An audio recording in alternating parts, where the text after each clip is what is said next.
Jessie Lee. You can call me #BossLee or the People's Mentor. And today we are going to have a very high-level conversation about all kinds of stuff involving entrepreneurship, some balance, some crushing things in your life, just following your path and your dreams. Who knows where this conversation is going to go, because you are in for a real treat. I met this man actually for the first time a couple years ago at GoPro. He was on stage, and I'll just be honest, Rob Dyrdek. What's up, YouTube? It's Jessie Lee. You can call me #BossLee, and I hope you love the video you're about to see. I'm pretty sure you will, because it's always content over here. I want to tell you about a couple other things, specifically one that you can also get some more value from. And all you need to do, and you can do it now, just pause this video, is go ahead and text YouTube to 844-277-9762. I'm going to be really upping the text game, and it's literally me texting you back. So if you want to have a more one-on-one conversation with me, enjoy the video, subscribe, comment below, and make sure you text YouTube again to 844-277-9762.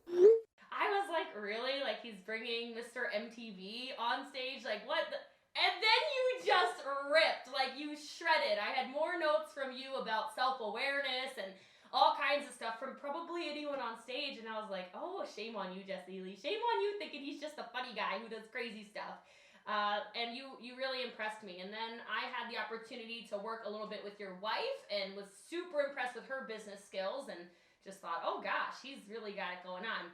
Then we hung out at Eric's birthday party or 10-year anniversary, and I love a lot about you. I love that you really followed the path of your dreams from, small town Ohio, moved yourself to LA, followed your skateboarding dreams, and then really just blazed your own trail and decided to do what you wanted to do in your life and really create the life of your dreams. And so Rob is amazing at business, but really what gets me and made me want to have him as a guest on the People's Mentor is more so he prioritizes things that I think so many of us prioritize, and he's showing that you can still have the success you're looking for. He's an incredible husband. He puts his wife above everybody else, and then he's super dad to these two beautiful little Disney babies, Coda and Nala. So I'm glad it's not nap time, because I think the two of us would definitely wake them up. But with no further ado, thank you so much for your time. I'm very excited to connect with you on this podcast and find out more about how we can serve and help people in their entrepreneurship journey. So thanks for joining me, Rob Dyrdek. How you doing? Thank you so much. Incredible introduction off the top of your head. Well done. Oh, thanks. I like edifying people. It makes them smile. So let's talk about this. I don't know how many people know your journey from Ohio to LA to what you're doing now to starting businesses. You have one of those entrepreneurship brains that I love, because you seem to be very similar to me in the sense of you implement, you implement, you implement, you implement. You see it, you do it. You see it, you do it. Can you talk a little bit about that? From where it came from, or why I'm an executor? Both, actually, I think would be great. Well, it's like I was raised by entrepreneur wolves, right? I wasn't, I was surrounded by people that started companies when I was 12 or 13 years old. First with Jimmy George, who owned the skate shop that I would go to all the time and skate the ramp there. And this entire group of guys were all serial entrepreneurs, so I just felt like that was part of my destiny. And why, even when I became a professional skateboarder, I always looked at myself as a business back then, and would track my finances when I was 16, and then ultimately, moved to California and started my first company at 18. And, I think it's just the reality of I just happened to be in this outlier experience of growing up around entrepreneurship in a super unique way, considering it being Kettering, Ohio, that laid the foundation for what I would eventually go on to do. So I want to talk a little bit about that then, because I think a lot of people don't understand how important it is to surround yourself with people who are not only uplifting, but then how much people actually influence your decisions even when you don't necessarily realize it. So being around those serial entrepreneurs, part of your story I know and I remember is with DC shoes, or just DC skating in general. I was listening to, God, I don't even know when I listened to it. I feel like it was forever ago. But you were talking about how you realized that if you designed the shoe, you would get commissions on the shoe, and then you could get paid even more than just your skating commissions when you competed and all the sponsorships and stuff. How does, what is that from back then? Is that from being surrounded by entrepreneurs? Where does that come from? Look, I equate something like that, and I've applied that level of thinking to pretty much all aspects of my life. But that's right and left brain, right? That's your creative side coming up with a unique way, and then your business mind being able to connect them simultaneously. I think people think negotiation and business development is this very linear thing, when there is a lot of different ways to get a deal done, and a lot of creative ways to find opportunity in an existing opportunity that you have. And I think the footwear one was a really good example. I already made a ton of money as a professional skateboarder with my own signature product.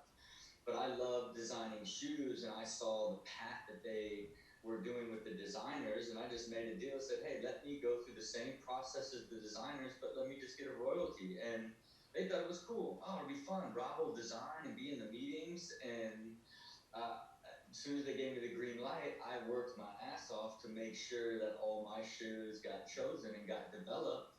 And then I went on to make, 5 or 6 times what I ever would have made being having just my one signature shoe that I got a 5% royalty on, and then I had 30 other shoes I got a 2% royalty on. But at the time, it was just a creative deal making with the owner of the company. Like, hey, this is what I'd like to do as no harm, no foul.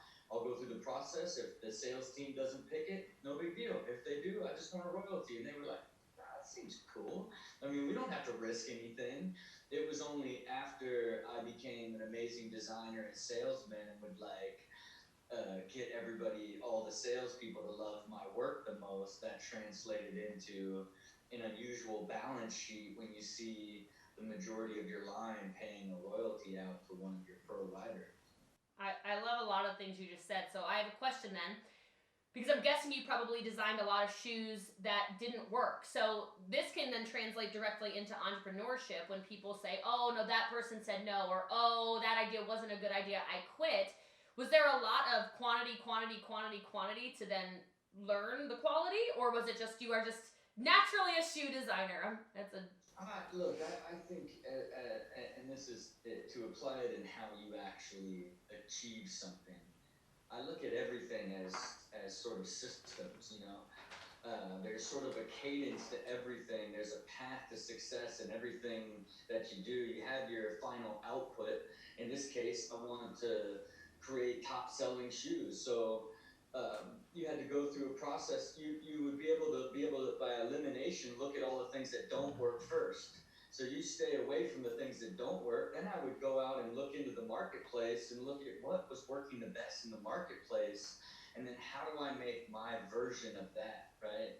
And I think with anything as it relates to trying to learn through failure, it's just the reality that you're trying to get fully optimized, right? You got to keep trying a lot of different things with the intent of systematizing your creativity that allows you to find the same success more consistent more often.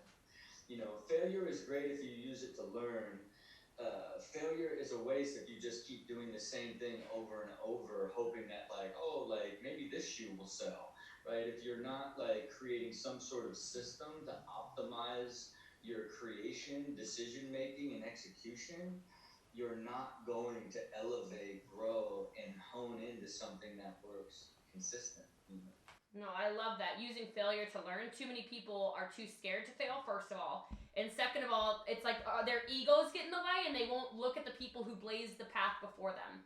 And so I like what you said. It's like just watch and see what's working for other people, and then you can use your own creativity and put that through there. Something else I loved, you said you got among the salesmen, and then you said you got them to love you. Can you talk about that process? Because that's congruent with everything, if you ask me. That's congruent with relationships. That's congruent with sales teams. That's congruent with creating friendships and business relationships, etc. Are there little things, and is this from your past? Like, were you always super charismatic? Or is this something that you kept working on to get people to love you, to then use your shoes, to then make your royalties? Yeah, and look, and it wasn't a technique. It was looking at um, the entire thing holistically, right? I didn't look at it like super simply, like, oh, if I designed a shoe and they like it, I could make money. It was look at the entire process, right? So it goes, now you're identifying something in the market that's working that you could make your version of.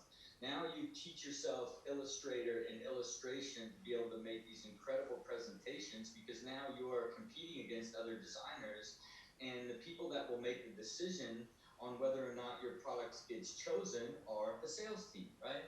So now they're more or less your audience that you have to convince and convert. So you do all of that back end of design and development and strategy and thought, preparing to present to them what they're going to find the most appealing. So now I know that the sales guy will love that the way this outsole is made will create a 65-point margin that they can give discounts at the bigger retailer and still keep it at a $37 price point, right? So now I learned not just how am I going to be charismatic and charming, but how am I going to implement into my strategy what the people that are ultimately going to make the decision will want to hear from me as part of that sales story. Then, and only then, would I sprinkle a little bit of razzle dazzle on there and put on a bit of a show, right? Because your show is worthless if you don't have the substance to back it up. And you have to know your audience, and you have to know your audience in detail in the sense of what they are going to need to be converted. And I don't care what that is. That just happened to be the sales team of a shoe company. That could be a consumer, a brand partner, a customer, whatever you're doing. Like, it is the same philosophy for everything that I do, even that I used back then that I use today. So I love that it sounds like you've reverse engineered for a very long time. Like you saw your outcome and then you went through the process, like you said, and then sprinkled the razzle dazzle. I love it. So I have a question in regards to your entrepreneurship, your investing when you start businesses, stuff like this. Are you somebody who invests mostly or creates mostly based off of your passions? We only create companies, right? My passion is the creation side. Business is incredibly complex and extremely difficult, and using all of these data points and milestones inside a system is how I create businesses.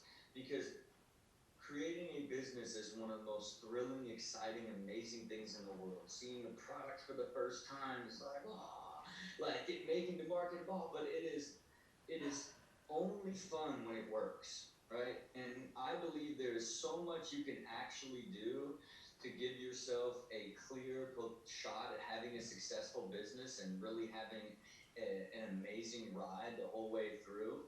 There are many stories of people that fought for 10 years and then it finally worked. You know what I mean? Like, I'm not a believer in that. I really believe that there's scaled knowledge or from doing so many different businesses that I can now apply a system with someone that has an expertise, right, or a knowledge of an industry. But I would start a vitamin brand with somebody that had a clear understanding of the supply chain and the distribution channel that he wants to attack and how to market it there because they had another type of business in there. But there's no doubt building a business with someone who's a first-time entrepreneur is a lot more difficult because there is a nuance of things that you just can't read in a book. You can only learn by doing it. And I think that's just one of the things, despite creating such a efficient and clear system, it still requires an experienced, great mind for it to actually work.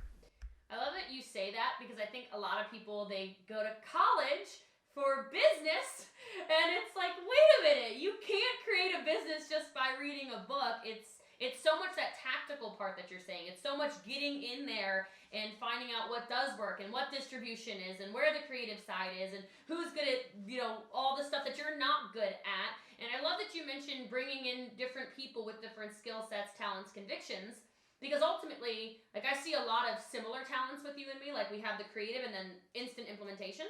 And a lot of people are like, oh, I have this good idea, but bringing in the people and knowing where your weaknesses lie, which brings me to my next question, which is, what do you think, Rob, are your biggest and greatest strengths? Because you told me some of the things you're passionate about, but what are some things that are so strong in you that you go into whatever situation with just the utmost confidence, and you know how to attack whatever the situation is, the business is, the investment is, etc.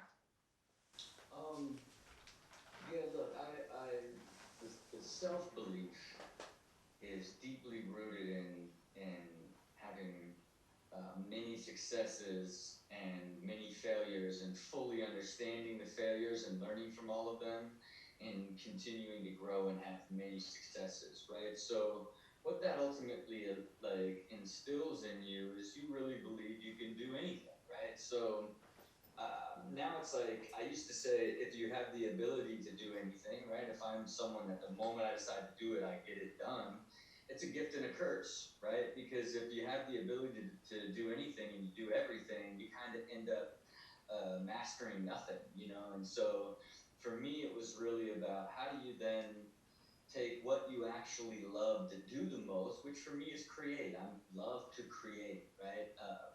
But my greatest gift is being able to see the micro, the very fine detail, and then the macro, the very long-term vision, right? And I think that that unto itself is a very unusual skill set. Then you combine that with right brain and left brain thinking, where you're super creative, but you think in systems.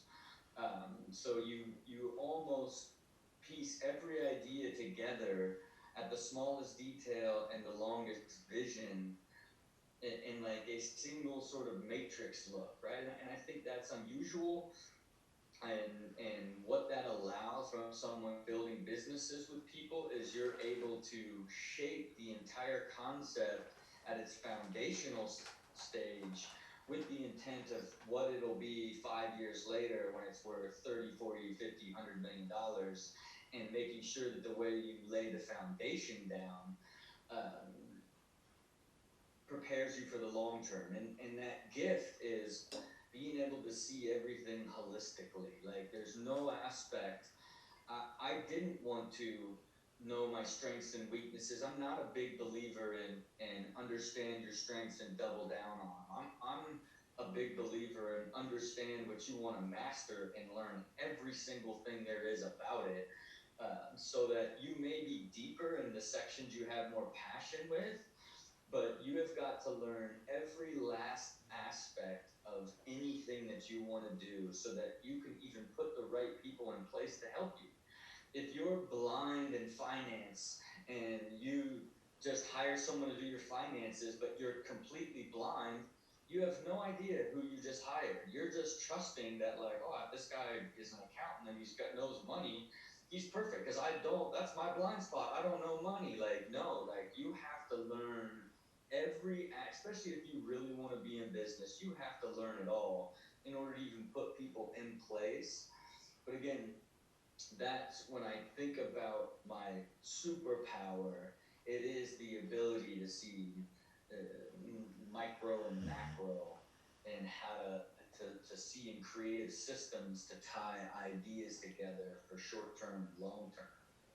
I love that. I think that's super applicable to network marketing, of course. I'm known as the systems girl, and it's because it's like you're saying, you could plug any of the systems I've built for the network marketing space into any company. It doesn't matter, because network marketing is really all one giant. I mean, it's the business that I understand better than any of the other businesses I run, because I'm so involved in it. I love that you mentioned self-belief and confidence a couple of times.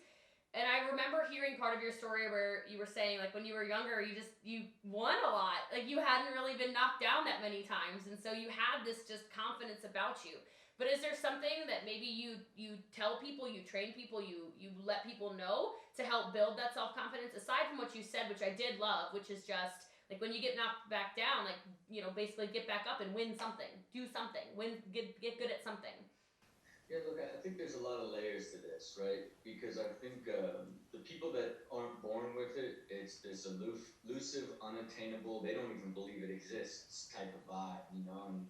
And for me, because I was born with it, but then reinforced it at a very early age, that it became my foundation. So I had a foundation of deep self belief that I got to start at, right? And I think no matter what the stage is, you have to begin to build, lay down the bricks of belief.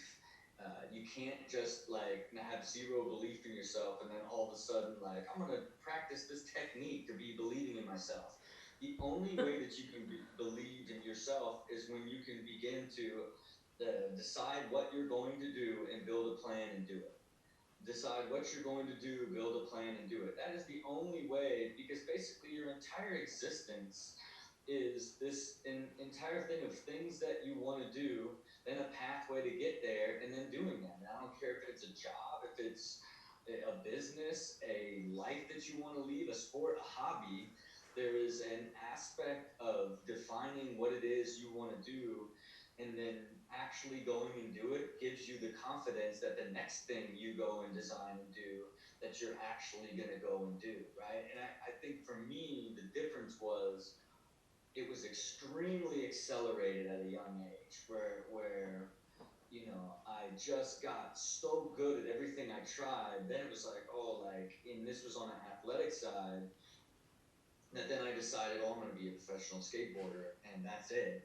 At 14 years old, and you're a professional by 16, right? So it's like that type of um, sort of big moment at such an early age really lays that foundation. And then again, as you get older and you evolve, is taking shots, taking risk, and then them coming alive is where you begin to lay down the lifetime work of building belief in yourself. The same way for you, why do you have so much belief and confidence in your network marketing systems?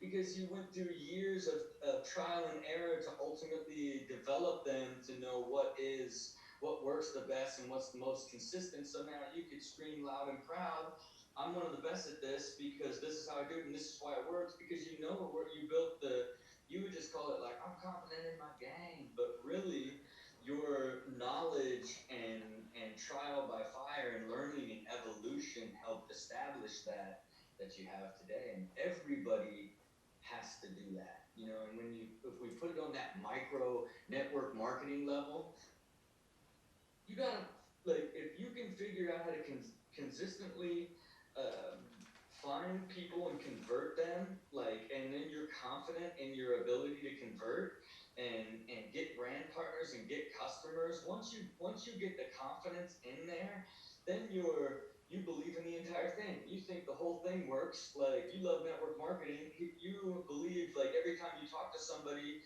here's the pathway to get to them. And if it doesn't happen, oh, it's only half the time. I know every person I talk to, I'm gonna get one out of every other. You know, it's like you have to build that piece of it to actually become confident. If you automatically go in thinking, I hope this works, like you're when it doesn't, you're gonna be like, oh, I knew it. If it does, it's like, oh, that's cool. Like you have to build your pathways and trust in yourself to build confidence long term, especially if you don't have it. So you're going into like quantum physics on like on a whole other level. Like you're speaking my language, and there's so much of this self belief. Like you actually said some. I mean, even that ending thought about, you know, oh, I hope it works. When you were talking about, hey, I'm good at athletics. I just decided I'm going to be a professional skateboarder, and then boom, 16 years old, I'm a professional skateboarder. You know, and I feel like a lot of your life, from what I know, and you can of course correct me if I'm wrong, so much of it is you had it up here first. I'm pointing to my head for those of you who are listening to the podcast. You had it up here first. You saw it. You had that macro where you saw what your life was going to look like. You knew you were going to have this amazing marriage. You knew you were going to have successful businesses. You knew you were going to be a professional athlete. Like you knew all these things. A lot of my people are very woke as well and love talking about energy. Do you want to kind of hit a little bit on that, maybe for people who are still trying to build that confidence or that belief that they do create their own reality? Yeah, look, I think you have to practice it as well. And the only way you really believe it is when it's super clear to you. When you try to put out some big idea that you don't fully understand, it's impossible for you to ultimately believe it. Even the way that I manage my life today, like I, it is so detailed on how I'm going to achieve, like what I consider building my ultimate reality or building my life. I call it thriving, right? Like building the life. I have every single detail, including the entire path. To me, it is now not a matter of if I'm going to do it, but what are the things that are going to happen along the way that get me there, right? And then it's so now you're deeply clear, so it's so much easier for you to believe in where you're headed. Now you need progress, you need proof, right? And the progress that you make towards that clear goal now begins to build confidence and instill even more belief in what you're setting out to achieve in the first place. And then you have to practice belief, right? Because the reality of it is there's all of these X like X factors that come into your life that'll be a part of that could tug on that belief that you even have, and you've got to learn to become aware to erase them from your existence, right? And that's people, that's certain things. It's like for me, if I drink too much or I eat bad for a certain amount of time, it'll tug on like my deeper belief in my entire mission, right? It's a super interesting like effect physically of what it will do to me.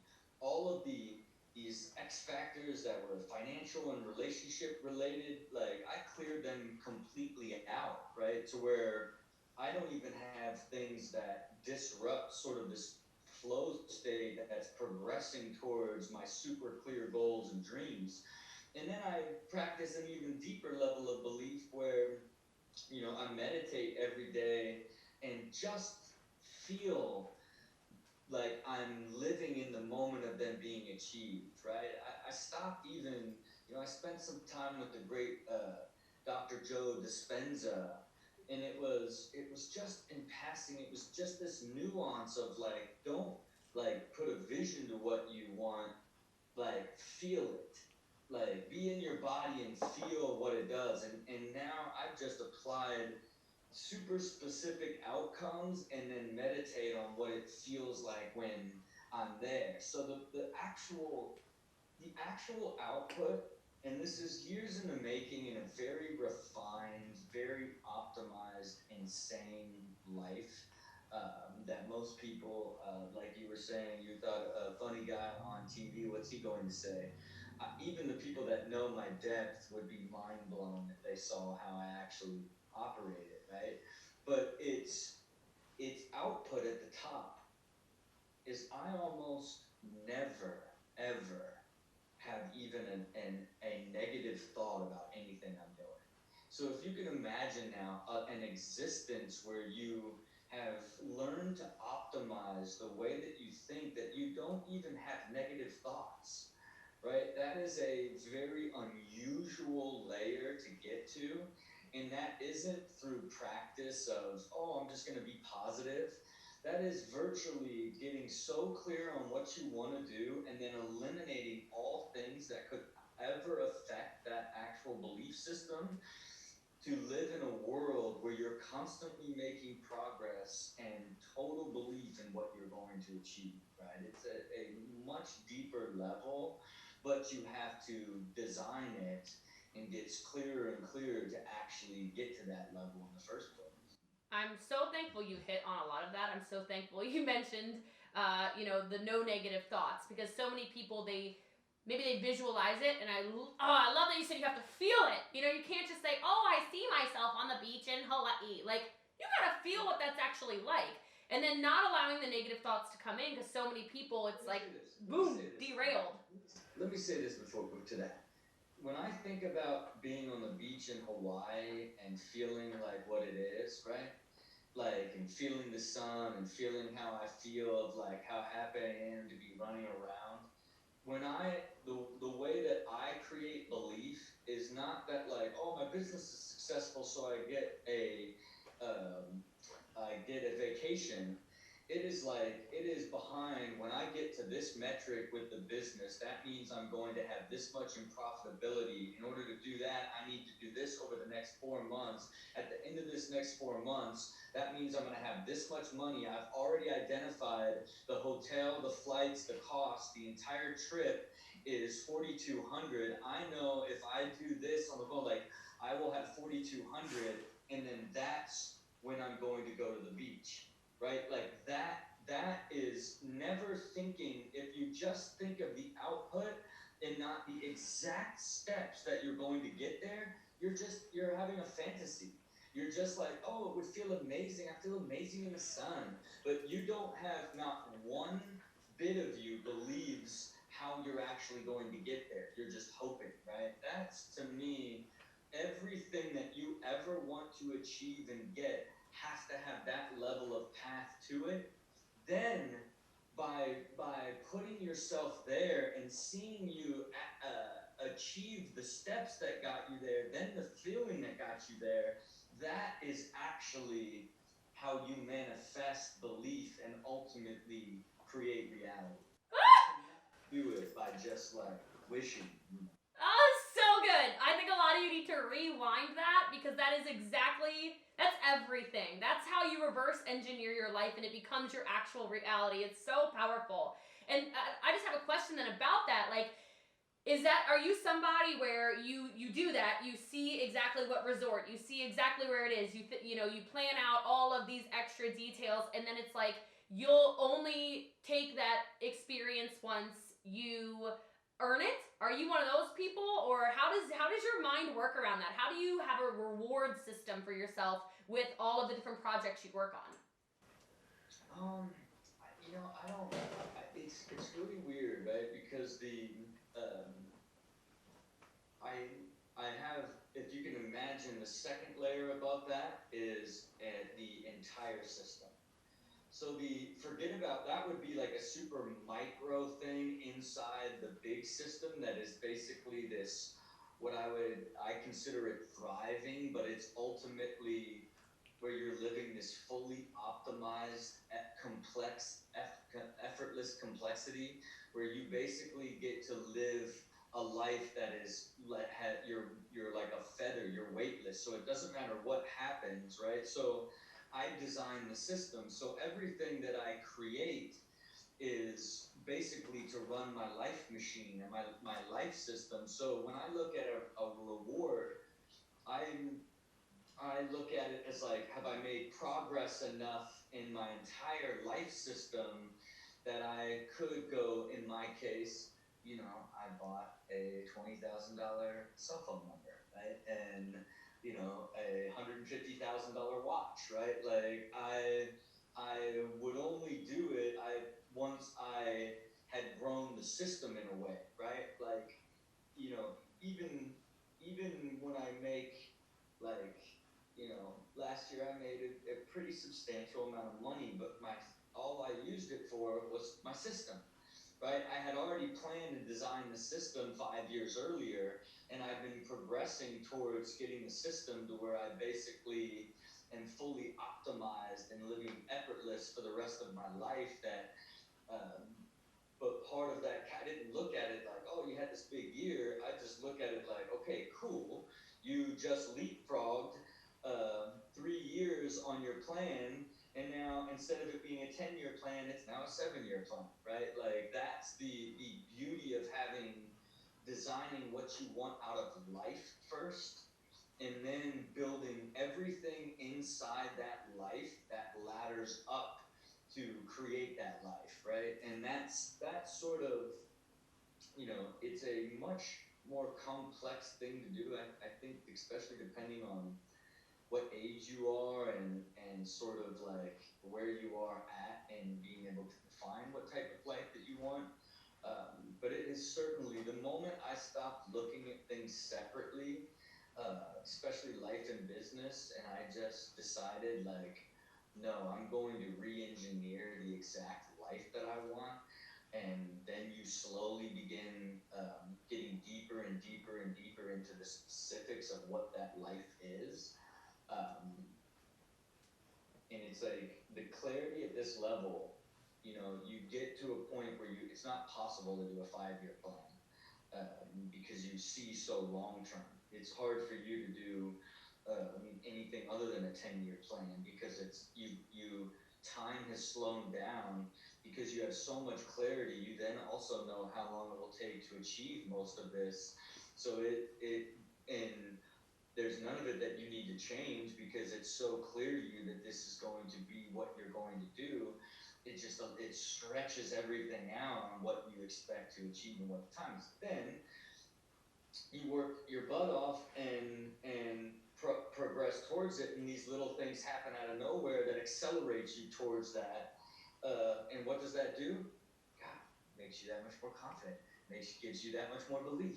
Makes you feel that much more that this isn't a matter of if, but a matter of when. Yep. Right? And Yep. It all starts again with complete and total clarity on where you are going every single day. How often do you adjust those long-term macro visions that you're talking about? Since, like you said, you just leapfrogged 3 years. How often is this changing? It's funny, like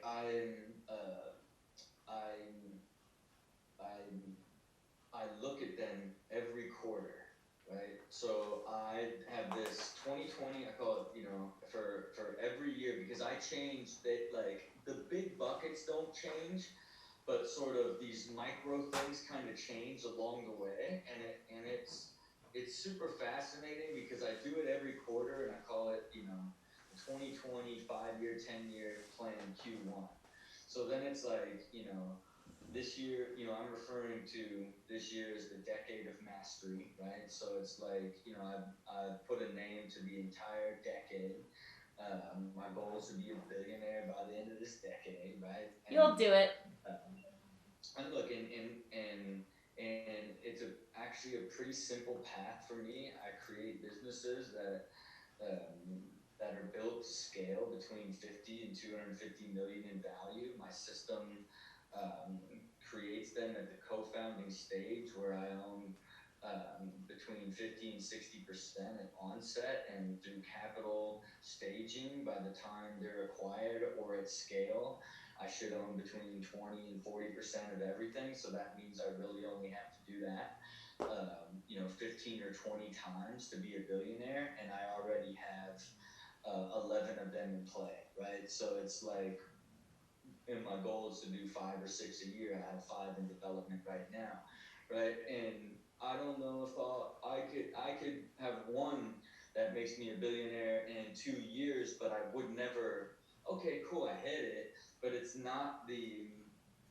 just the passion for how I actually create each one of these and that they actually grow and find success is all I really care about, right? It's like I know the financial rewards as part of the goal, but the truth is that I want to be I want my legacy to be the system and the consistency by which I curated ideas and other entrepreneurs and build these amazing thriving businesses with them over and over and over again. So I love all of these habits you clearly have. The meditation, the visualizing, running your businesses, knowing exactly where you're gonna go with this. I have a question because obviously you're a parent, like I mentioned, and I want to talk a little bit about your household in general, like how you see this affect, like how you see all of these good things that can help everybody in the world, how you're seeing them manifest into the way your children are seeing the world as they start to they're still really little, but I know I see them all over Instagram, how their life is being impacted simply by the way their parents are seeing their reality. Yeah, but also think when I build that giant bubble of what type of life do I want to live, They're in there. it starts first with what type of life do you want, Yep. right? And to me, I don't set out to try to be balanced. I designed balance, right? Like I get up every morning at 4:30 or 5, depending on what time I went to bed. take that time before the kids get up at 7, right? To where like now I can do my much deeper work in the mornings there before any calls and anything. Of course, when I first get up, I rate my sleep. I rate how motivated I am, and then the previous day how I felt about my life, work, and health, plus or minus on a diet. Diet's binary to me, plus or minus.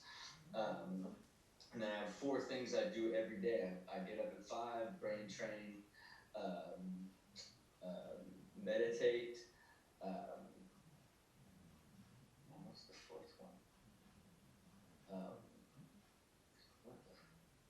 Oh, and then in the gym, right? So it's like they're the core 4 that keep me balanced. So I have all this data and collect it in the mornings just to keep me honest, right? Like if you are forcing yourself like and get into the habit of tracking yourself, you become way more consistent with your habits rather than like going high and low.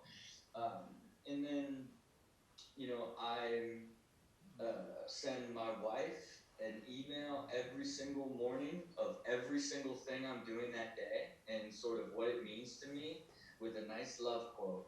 So when she wakes up to total clarity on what I'm doing in that day, right? Because in our communication as husband and wife, like I do so much and are constantly moving, she'll like just hear about something I'm doing from me talking to somebody and I'll be like, oh no, I told you, all this. And again, it was like just a simple feeling of her like missing out or not fully understanding when am I coming home, when am I leaving, what am I doing that day, given the schedule. And just now a lot of people think that's crazy, like, oh, that's a lot of work to do. But to me, it's like, no, it's part of my habit in my system and it keeps our family deeply balanced, right? And then what do? I wake these kids up with song and dance every single day. And almost every single day of their lives, it was like, you can do anything. Why? And they said, because I believe in myself, Dad. Right? And I think ultimately trying to build that foundation of beginning to foster self-belief, especially when like they're trying to do something, like encouraging them to keep trying. And then when they do it, you see that? You just had to believe in yourself. You believe in yourself. I can do anything. I believe in me, Daddy. Okay, then we get them up every single day, and even our weeks are completely balanced. Where I don't just have I have movie nights, I have breakfast dates, I have Sunday night date dinners. Like even the rhythm of the week with the family. I'm always home most of the time. Put the kids to bed, take Coda to school every single day, pick him up on Fridays. Like try to create, this deep rhythm throughout the week that is super consistent.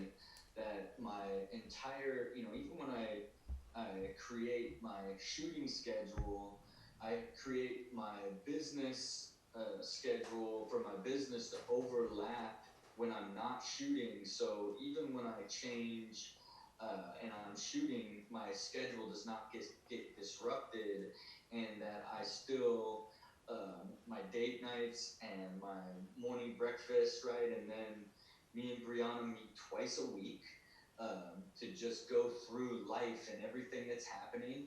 Then we meet once a week with the 2 assistants to then go through an entire hot sheet and plan out the next few weeks to make sure that we are just always on the same page and everything is deeply communicated. And then we do a family meeting every Sunday. We just started doing that where we say what we're grateful for and all this really cute stuff. And then my daughter's just like, my birthday.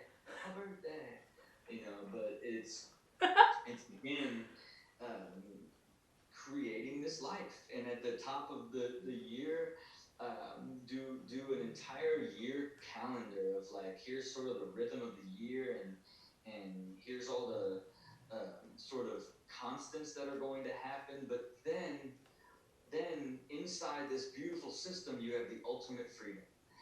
I could, when I'm just kind of tired a little bit, I just cancel the rest of the day and go pick up Brianna and let's go get an early dinner and still go to all of our regular date nights, but still do everything I can because you don't want to have this much success and not be balanced and happy, right? Like your goal isn't to like hit a number. Your goal is to be happy and be balanced and love your life, right? And I think that you know, you can still be extremely driven, work incredibly hard, and have giant goals.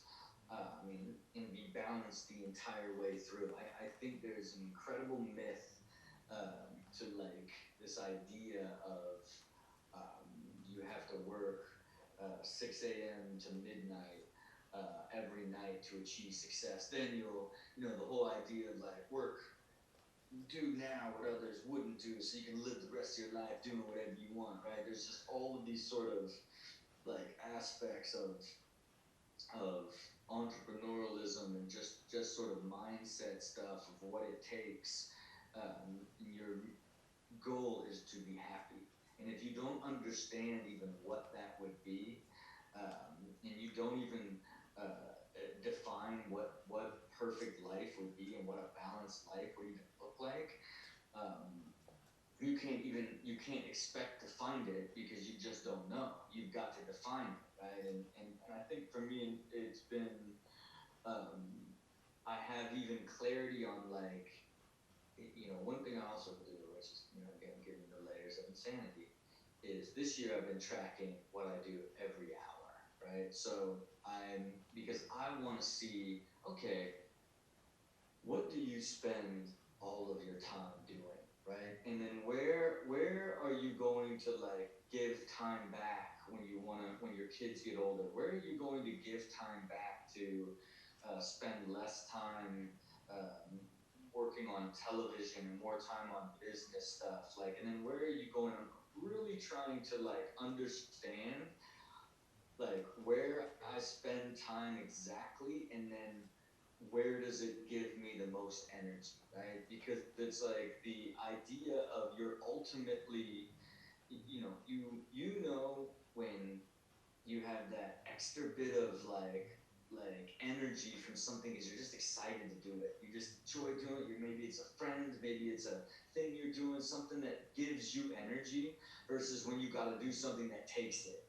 And it's like I'm really trying to get to the point of optimizing my entire existence to where I can live a life where I don't ever do one thing that takes energy from me. And if I do it, I do it in a really small dose because I have no choice, right? And to me, the only way that I can ultimately do that is to begin to have a deeply intuitive understanding of exactly all that I do and how much time I spend doing it, to again eventually get to my thriving and my ultimate life. I love all of that. I think everybody should re-listen to that whole section. I thank you for taking the time to go through, things with your babies every day. And I love that you email. I don't think it's a waste of time to send an email to Brianna or your partner, whoever's listening to this, and let them know what your day is. I don't want to. Hey, definitely not a waste of time. No. I'm saying like most people. No. Not you don't think it's a waste of time. Most people might be like, what? Like you said, some people are like, oh, that's a lot of time. Like that is so fundamental because especially as achievers, it's like sometimes you don't even realize it until, like you said, maybe Brianna's like, hey, like that small misunderstanding of what's going on. I love that your whole family is on the same page. And so for those of you who maybe are parents or are trying to have a more healthy relationship and create your own definition of balance, thanks for outlining that. I think that was incredibly powerful. I do respect your time, so I just have one more question for you, if you're all right with that. Cool. I just want to know if there was one tip to success that you think would just totally change the game for the people who are listening to this and sharing this out. And by the way, if you have not yet, screenshot this, put it in your Instagram, Facebook, etc. stories, and tag myself and Rob Dyrdek. Please do that. And if you are following the podcast, the letter of this podcast, I know you don't know what I'm talking about, Rob, is N. And we'll say N for no negativity. It worked so perfectly for your episode. I'm so pumped. Thanks for going on that. No, it's like we manifested that N was going to be your letter or something. But I would love for you guys to make sure you write down N. And then if you could give us one last final tip, maybe something that just shifted so much in your world, I would really appreciate it.